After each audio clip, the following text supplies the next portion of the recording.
An employment tribunal is happening today, tomorrow, brought, we're told, by a man who allegedly lost his job for criticising a workplace course on unconscious bias. He apparently wondered that if white privilege existed, then might black privilege do so too in a country like Ghana? Well, his comments weren't meant to be shared. He reportedly left his computer microphone on, but on the face of it, they hardly seem to warrant dismissal, if that's what happened.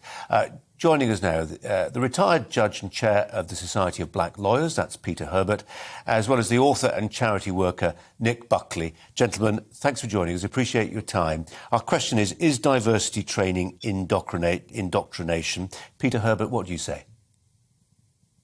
Well, no, it depends on how it's done. I mean, you're not going to indoctrinate people if the training is appropriate, like equality training or training on financial management. Or how to broadcast. You know, anything can be indoctrination if it's done improperly. But generally speaking, it is done by professional people, and you will get people who are good at it, and you'll get people who are good. But it's an important part of our society, as with anything else. Nick Buckley, it's all just training, and there are good trainers and bad trainers. There is good trainers, there is bad trainers. But the courses themselves are not needed. They're a waste of time and they're divisive. And for me, the ones I've seen, it's a form of brainwashing. You know, we have a different elite now saying to people, we're going to tell you how you act and what you think and what you believe. And if you don't, there'll be consequences. And I'm just not for it at all. Peter Herbert, there is obviously, it seems to me, a distinction between, say, being trained how to do a TV interview and being trained to spot the signs of white privilege. One, I would submit, reaches into areas of individual conscience. One is tendentious, one isn't. For me, what's striking and what struck me before is the fact that you're invited on these courses. An invitation suggests you can decline. You can't, not really.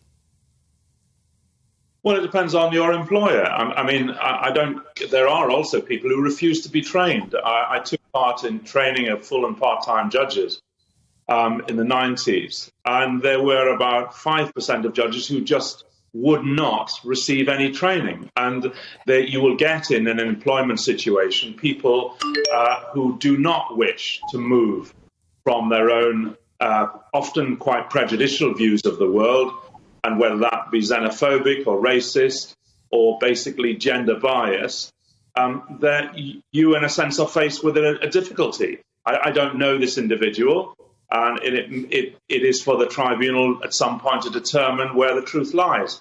But you will have, as my colleague there, you will have people who think it's all a waste of time anyway. I mean, there are dinosaurs all over the place, and they have to be confronted at times and dealt with.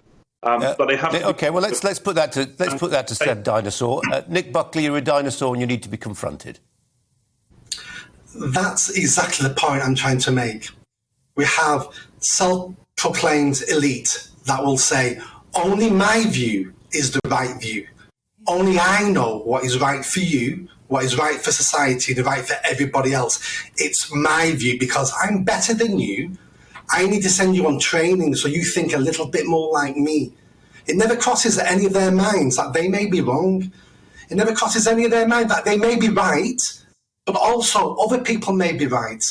We talk about diversity, and this is a cliche now, but we never talk about diversity of thought. Just because someone doesn't agree with me doesn't make I'm right, that doesn't mean I'm wrong. The more different types of thought and different ideas we have, the better society will be. But diversity of thought is the only diversity we do not want in this country.